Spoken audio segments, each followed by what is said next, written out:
The one thing everyone agrees on is that airline food is terrible. 35,000 feet up in the air, expectation falls way short of reality. And these days, unless you are flying long distance internationally or are on a long domestic flight, you barely get a proper meal. Some studies have shown that food tastes like goop while flying because our taste buds don't really work well in noisy pressurized cabins. A Cornell University Food and Brand Lab study discovered that engine vibrations and noise interfered with participants' perception of taste. Research conducted by Lufthansa in 2010 found that participants preferred more salt, more sugar, and more seasoning in low-pressure conditions. To compound matters, airline food is prepared several hours before takeoff and dunked in sauce or gravy to prevent food from drying out. But frankly, it was not always this bad. Some 60 years ago, during the so-called golden age of aviation, food, even in coach, was generally better. Economy class passengers, especially in the United States and Europe, were often served multi-course meals and cocktails. In fact, airlines prided themselves on the quality of their food, even their sandwiches. In 1958, the Great Sandwich War erupted between American and European airlines over the interpretation of sandwiches served in economy.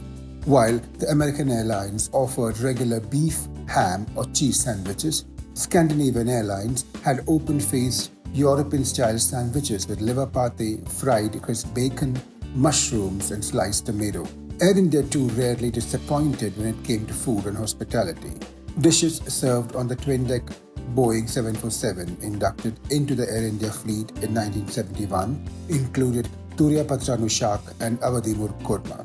And if you're wondering what they served on the supersonic Concorde, that would be caviar, foie gras, smoked salmon, and game pie along with Dom Perignon. It all started going downhill in the 70s with the oil crisis, and the airlines started tightening their belts. American Airlines reportedly saved $40,000 a year by removing just one olive from salad served in the 1980s.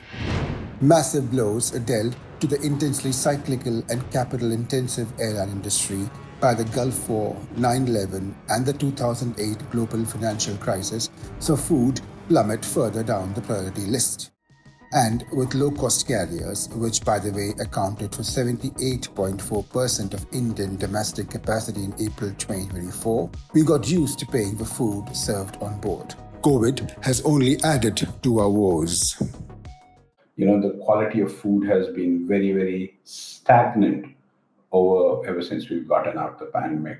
The only carrier who's right now investing in food, I think, is Air India, given they've privatized and now they want to show differentiation to the rest of the carriers.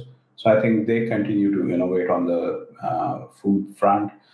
Their sister airline, Air India Express, is also innovating on the food front. But across airlines, the differentiation and innovation experts are quick to add are largely only for first, business, and increasingly premium economy passengers.